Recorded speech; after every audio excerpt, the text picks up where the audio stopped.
Faltan 40 vueltas y el líder Jackson Storm se abre paso al área de pits con McQueen justo detrás. Una parada rápida puede ser la diferencia entre el triunfo y la derrota. Ya voy. ¡Rápido! ¡Daniel es muy rápido! Quiero volver a la carrera antes que él. ¡Cuido ya! ¡Acaba! ¡Por favor! ¡Gran descenso la de McQueen! ¡Ahora va a la cabeza! ¿Pero podrá mantenerse ahí?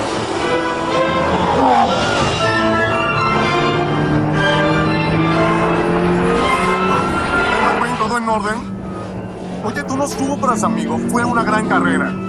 ¡Vamos a tu retiro! Jackson vuelve a tomar la punta. ¡Es increíble! ¡McQueen se rezaga! ¡McQueen se rezaga! ¡Muy rápido! No.